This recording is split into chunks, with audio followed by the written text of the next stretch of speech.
Hi. തലവിലാശമാണ് താത്ര. മതി മതി.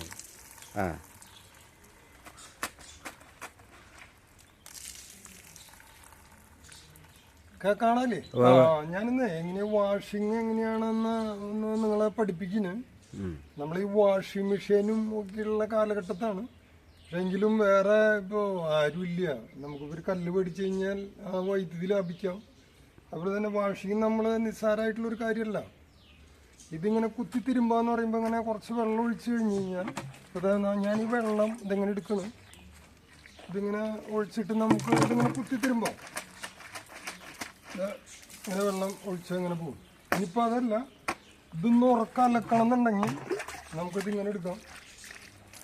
ക്യാമറയിലേക്ക് ആവണ്ടെന്ന് വിചാരിച്ചിട്ട് ഞാൻ ചെയ്യുന്നില്ല. എന്നാലും ഒന്ന് അലക്കി കാണിക്കാം. അതിങ്ങനെയാണ് അലക്കുക. ഇങ്ങനെ ഇങ്ങനെ അലക്കുക. വേണ്ട ഇങ്ങനെ പൊഴിഞ്ഞ് കഴിഞ്ഞാൽ അത് നമുക്കൊരു എക്സസൈസാണത്. ബോഡി ഒന്ന് ഒരു എയിമാവും. ചൂടുണ്ടെങ്കിൽ അവിടെ ഇടാം. അതുപോലെ തന്നെ നല്ലൊരു എക്സസൈസ്. അത് നിങ്ങളെല്ലാവരും ഇത് ചെയ്യണമെന്ന് പറയില്ല. കാരണം നമ്മളിപ്പോൾ അങ്ങനെയൊക്കെ ചെയ്യാണ്ടിരുന്നപ്പോഴാണ് നമ്മൾക്ക് ആരോഗ്യം നഷ്ടമാവണം. ഇങ്ങനത്തെ ഓരോന്ന് ചെയ്യുമ്പോൾ നമുക്ക് ആരോഗ്യം തിരിച്ചു കിട്ടും. സംഗതി ആൾക്കാരൊക്കെ കാണുമ്പോൾ ഒരു മോശമാണ്. ഇതിൻ്റെ ശബ്ദമൊക്കെ കേൾക്കുമ്പോൾ എന്നോട് ആളുകൾ പറയാറുണ്ട്, നിനക്ക് നാളാവില്ല എന്നൊക്കെ പറയാറുണ്ട്. കാരണം എൻ്റെ ഡ്രസ്സ് എനിക്ക് അലക്കണോണ്ട് എനിക്കെന്താ വിരോധം? മറ്റുള്ളവർക്ക് ബുദ്ധിമുട്ടുണ്ടെങ്കിൽ കാര്യമില്ലല്ലോ.